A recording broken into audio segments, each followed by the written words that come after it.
today I wanted to talk a little bit about wage compression. You guys know what wage compression is? It's this idea of, ideally, it's similar work for similar pay, but it gets bastardized by the idea that you can work at a company for 3, 4, 5 years, and day one, a guy comes on board on your company, and he's getting paid at or above the level at which you're being paid. This is ridiculous, and it's a real problem for the managerial class because people are getting wise to this whole thing. You ever hear the notion they don't want you talking about your wages with, between the employees? This is why. Wage compression, disparity between pay, heavy disparity between, similar roles. This is why they don't really want you talking about your wages, because someone is going to get offended and they're going to realize that they may or may not be doing more work than someone else, or they're much more qualified and much more able to do that job. So, wage compression.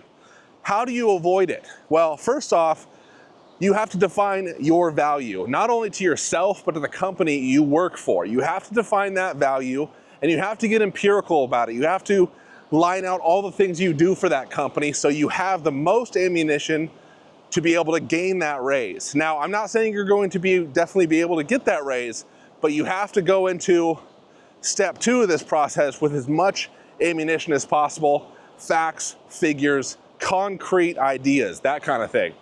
Part 2, you need to get a one-on-one with your superior as soon as you figure out you're being compressed on. As soon as you hire some guy and he's like, yeah, I'm making this much, and it's like, whoa, that's more than what I'm making or at what I'm making. You have to sit down with your manager, and this isn't a time for an ultimatum, not quite yet. I'd say this is the time to let them know that you know, so everyone is on the same page, you know what I mean? So this is the time where you bring your ammunition, you bring your facts, you bring your figures, you bring what you represent in terms of value to your company, and you let your manager that you know. Okay, third step, start shopping for jobs. You know your value. Your boss knows that you know that you're being compressed on in terms of your wage. Start looking for jobs.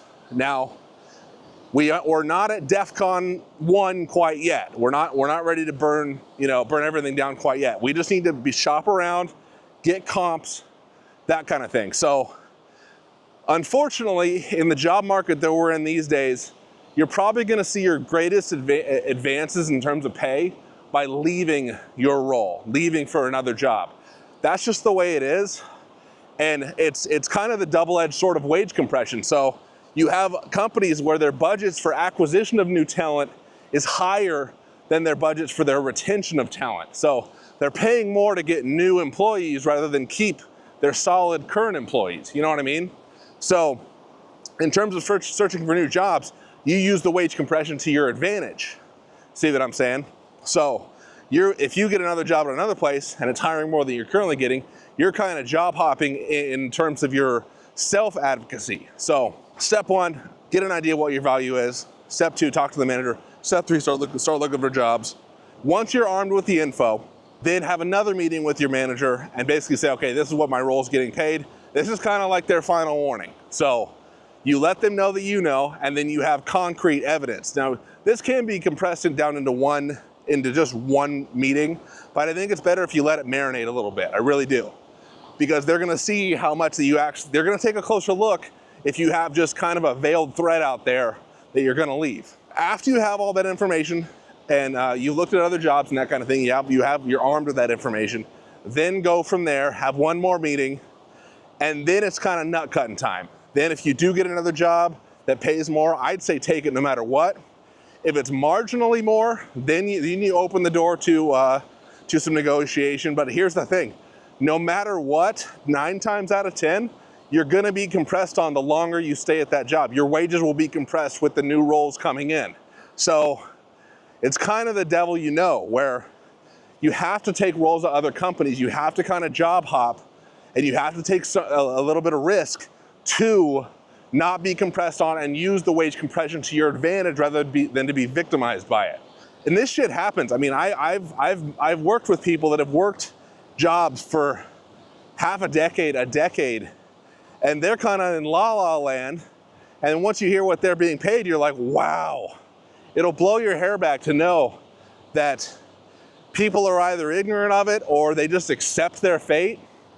And honestly, the time we're in the age of outrageous corporate greed and outrageous inflation. You have to advocate for yourself, and you have to be able to, to muster the strength and the courage to job hop. I know it sounds counterintuitive. You'd think, oh, you'd have to have the courage to stick it out with a company. Yeah, that was back when there were pensions and companies would take care of you. Now you got to look out for numero uno. Numero uno. I'd love to hear your thoughts on this down below. I mean, seriously, guys, like, just think, like, you're being compressed on no matter what you do. The rate of inflation, things are going up. They're trying to acquire new talent, and they're trying to keep the talent they have for as cheaply as possible. That doesn't bode well for anyone that, any loyal employee, really. It doesn't bode very well for them. So just be ready. Just be ready to job hop. Use your skills. Know your value. Let them know that you know. Start looking for jobs. Give them basically an ultimatum, and then make your decision. If something better comes along, take it. Life's short. You got to make these moves while you can, and just be aware of your worth. Don't sell yourself short, and don't let fear decide what you're going to do or what you're not going to do. So thanks again for tuning in. I'd love to hear your thoughts down below. What do you think about wage compression? What do you think about this idea that if you hang around at a company, you're basically going to be taken advantage of, and people are going to be hired at or above your level of pay? What do you think about that? Are there other ways to combat it rather than going scorched earth and just, kind of burning everything down? Are there more subtle ways to go about it? Are there better ways? There's the idea that you can get promotions, but even then, that's going to catch up. So I'd love to hear your thoughts down below. Thanks again for tuning in. We'll see you in the next one.